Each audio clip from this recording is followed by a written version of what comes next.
Hello friends, welcome to దేవాంష్క stories. వాళ్ళు ఇప్పుడు మీరు వినబోతుంది నువ్వుంటే నా జతక స్టోరీలోని 86వ భాగం. మహి ఏడుపు మొహం పెట్టి సైలెంట్ గా వెళ్లి సోఫాలో కూర్చోగానే రుద్రమొహంలో యాటిట్యూడ్ స్మైల్ వచ్చి చేరి వేణు వైపు చూసి, ఇప్పుడు చెప్పండి, మీ ఇద్దరి కథేంటి? అయినా నన్నే ఎందుకు మీరు అప్రోచ్ అవ్వాలనుకున్నారు? వెళ్ళి దాని పేరెంట్స్తో మాట్లాడుకోవచ్చుగా. డైరెక్ట్గా మధ్యలో నాకు చెప్పాల్సిన అవసరం ఏంటి?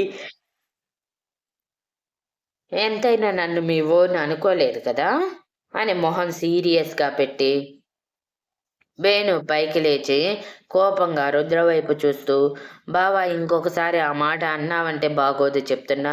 నేను ఎవరినైనా గుడ్డిగా నమ్ముతాను అంటే అది నిన్నే, కానీ నీకెందుకు ఈ విషయం చెప్పలేదు అంటే అంటూ గ్యాప్ ఇవ్వగానే సమన్వి వేణు భుజం మీద కొడుతూ, చెప్పుకు, ఎందుకు దాచావో చెప్పు అని కోపంగా కొడుతూనే ఉంది.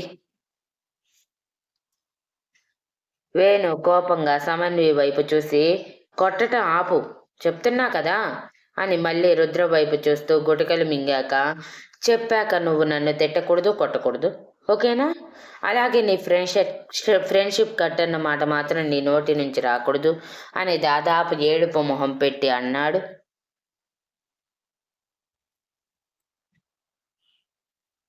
రుద్ర సీరియస్గా వేణు వైపు చూస్తూ, నువ్వు ముందైతే చెప్పు, తర్వాత సంగతి తర్వాత చూద్దాం అని బేస్ తగ్గకుండా అనగానే మహి వేణు పడే పాటలకి మనసులోనే నవ్వుకుంటూ ఉన్నాడు. బయటికి నవ్వుతే ఎక్కడ రుద్ర తన పని చెప్తాడేమోనని భయపడి. వేణు భయంగా, అది అది అదేంటంటే, సమన్వి ఏమో హై క్లాస్, నేనేమో లో క్లాస్ అని మాట రావటం ఆలస్యం. రుద్ర చెయ్యి వేణు చెంపని బలంగా తాకి వేణు తల టేబుల్కి కొట్టుకుంది. టేబుల్కి అతుక్కుపోయిన వేణు తల చుట్టూ చిలుకలు తిరిగినట్టు అనిపించి దిమ్మగా అనిపిస్తూ, మనుషులు రెండుగా కనిపిస్తూ ఉంటే కష్టంగా పైకి లేచి తల విదిలిస్తూ ఉన్నాడు. సమన్వి మాత్రం సడన్ గా రుద్ర అలా వేణుని కొట్టగానే బావా అంటూ దగ్గరికి వెళ్లేది కూడా రుద్ర చూసిన చూపుకి నోటి మీద చేతులు పెట్టుకొని భయంగా 2 అడుగులు వెనక్కి వేసింది. మహి మాత్రం రుద్ర దెబ్బకి షాక్ అయి కూర్చున్నవాడు కాస్త లేచి స్టిఫ్ గా నిలబడి, బాబోయ్ అని గుడ్లు తేలేశాడు.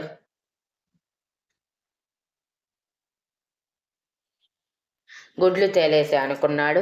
2 నిమిషాలకి తేరుకున్న వేణు పైకి లేచి చెంప మీద చేయి పెట్టుకుని రుద్ర వైపు ఏడుపు మొహంతో చూస్తూ ఉంటే రుద్ర చేయి విదిలిస్తూ పైకి లేచి వేణు కాలర్ పట్టుకుని, ఇప్పుడు చెప్పి ఏదో అంటున్నావు అని బేస్ వాయిస్లో అడిగాడు.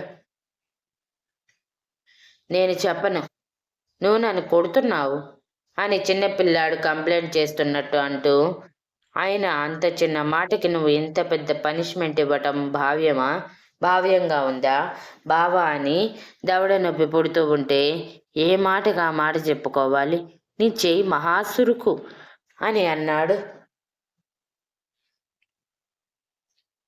రుద్ర కోపంగా వేణు వైపు చూస్తూ, చాలు టాపిక్ డైవర్టింగ్లు, నా దగ్గర కథలు పడకుండా డైరెక్ట్గా పాయింట్కి రా. ఇంతకుముందు ఏదో అన్నావు, ఏడిపిస్తాను మళ్ళీ చెప్పు అని మళ్ళీ అడిగాడు. వేణు గుటకలు మింగుతూ, అందుకే ముందే చెప్పాను నీకు చెప్పమని, కానీ నువ్వు చెప్పు అని చెప్పించు కొట్టుకునేదాకా తీసుకువస్తున్నావు. నా వల్ల కాదు బావా, నేనేం చెప్పను అని వెనక్కి వెళ్తూ ఉంటే వెనక నుంచి సమన్వి వేణుని ముందుకు నెట్టేసరికి సమన్వి ముందుకు తోస్తూ, నేను ఆఫీస్కి వచ్చే ముందు నాతో ఏం చెప్పావు బావా?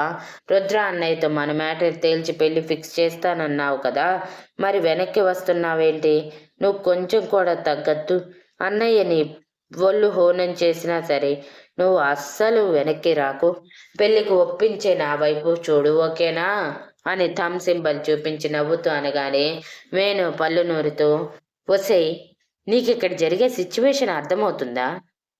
మీ అన్నయ్య నేను నిన్ను యాక్సెప్ట్ చేయటానికి చెప్పిన రీజన్స్కి నన్ను ఫుట్బాల్ ఆడుతున్నాడు, అర్థమైందా అనగానే అర్థమైంది బావా అని వెలిగిపోతున్న మొహంతో అంది. రుద్ర బేస్ వాయిస్లో, అక్కడ కాదు ఇక్కడ మాట్లాడు.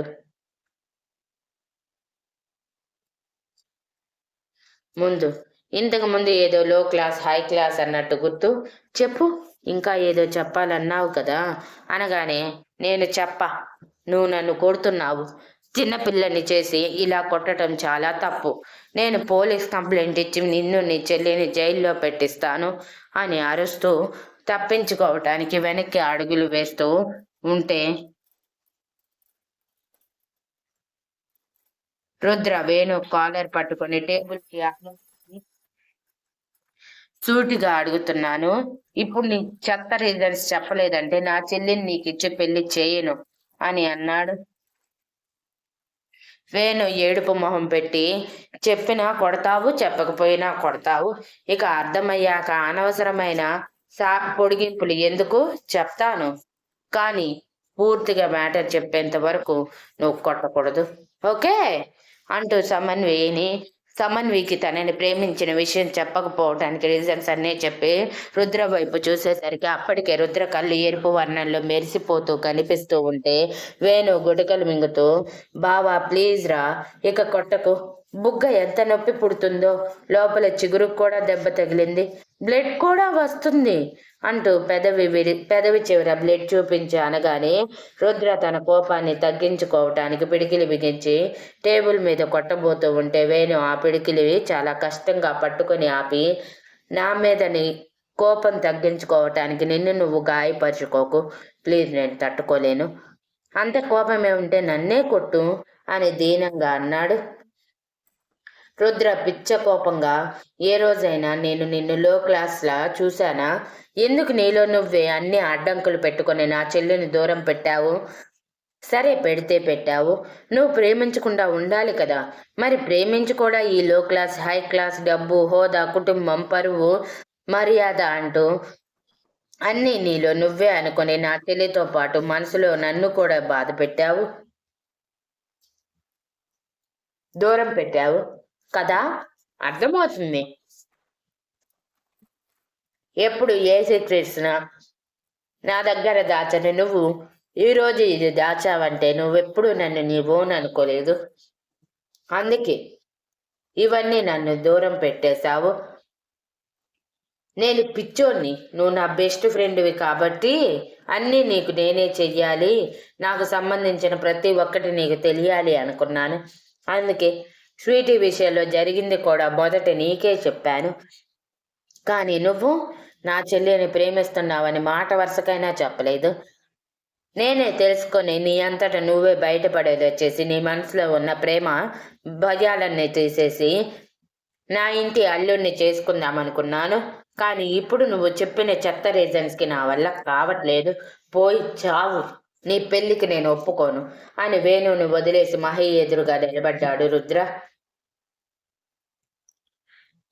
అప్పటికే సమన్వి ట్యాంక్ లీక్ చేసి వేణు వైపే చూస్తూ ఉంటే వేణు బాధగా రుద్ర వైపు చూస్తూ ఉన్నాడు. మహి గుట్కలు మింగుతూ ఇప్పుడు నాటర్ అనుకుంటూ చూస్తూ ఉంటే రుద్ర డైరెక్ట్గా పాయింట్కి వస్తూ, నువ్వు ఎవరినైనా ప్రేమించావా మహి? ప్రేమిస్తే డైరెక్ట్గా నాతో చెప్పు, నేనేమి హిట్లర్ని కాదు ప్రతి ఒక్కదానికి కోపంగా ఉండటానికి. నన్ను మీ కుటుంబంలో వ్యక్తిగా కాకుండా నీ అన్నయ్యగా చూసి చెప్పు, ఎవరినైనా ప్రేమిస్తే మీ ఇద్దరిని కలపటానికి ట్రై చేస్తాను అని సీరియస్గా అన్నాడు.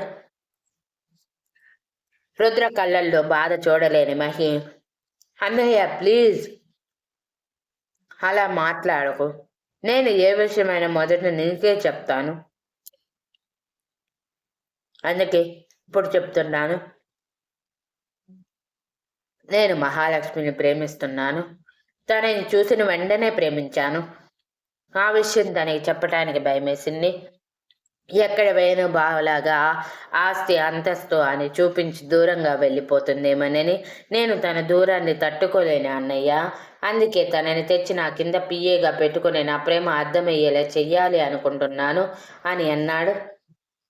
థ్యాంక్ యూ, కనీసం నువ్వైనా నన్ను గుర్తించి నీ ప్రేమ విషయం స్ట్రైట్గా చెప్పినందుకు అని ఒక్క చూపు వేణు వైపు చూడగానే అప్పటికే కన్నీళ్లు జారిపోతున్న వేణు పరిగెత్తుకుంటూ వచ్చి రుద్రని గట్టిగా హత్తుకొని, సారీ రా బావా, రియల్లీ సారీ, నువ్వు ఇంత హర్ట్ అవుతావని అనుకోలేదు, ప్లీజ్ బావా, నన్ను క్షమించరా. నిజంగా ఇంకెప్పుడు ఇలా ఆలోచించను. నీ దగ్గర ఏమీ దాచను. నువ్వు నా బెస్ట్ ఫ్రెండ్విరా, నా బావగాడివి. నీకు నా సీక్రెట్స్ అన్నీ చెప్పాను. ఒక్క సమన్వయ విషయం తప్ప. చెప్తే ఎక్కడ నువ్వు కూడా నన్ను అపార్థం చేసుకుంటావేమోనన్న చిన్న భయం.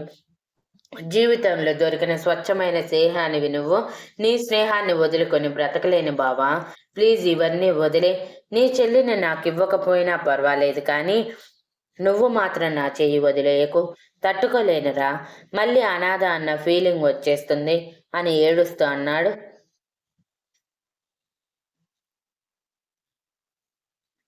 సమన్వి ఏడుస్తూ రుద్ర దగ్గరికి వెళ్ళి, అన్నయ్య ప్లీజ్ సారీ. నీకు నా ప్రేమ విషయం చెప్పకపోవటం తప్పే, కానీ వేణుబావ నా ప్రేమ విషయం ఒప్పుకోకుండా నీకు చెప్పి నువ్వు అనవసరంగా వేణుబావతో గొడవపడి బాధపడటం ఇష్టం లేక ముందు వేణుబావతో తేల్చుకోవాలి అనుకున్నాను. అంతలోపు నీకు తెలిసి ఇదంతా జరిగింది. నిజంగా అన్నయ్య, నీకు నా ప్రేమ విషయం ఓకే అనుకున్నాక చెప్పేద్దాం అనుకున్నాను. ఇలా అవుతుందని అనుకోలేదు. ప్లీజ్ అన్నయ్య, నన్ను క్షమించు. వేణుబావ అన్నట్టు మా ఇద్దరికి పెళ్లి చేయకపోయినా పర్వాలేదు, కానీ దూరం మాత్రం పెట్టకు అని ఏడుస్తూ అంది. Thank you for listening and please like, share, comment and subscribe.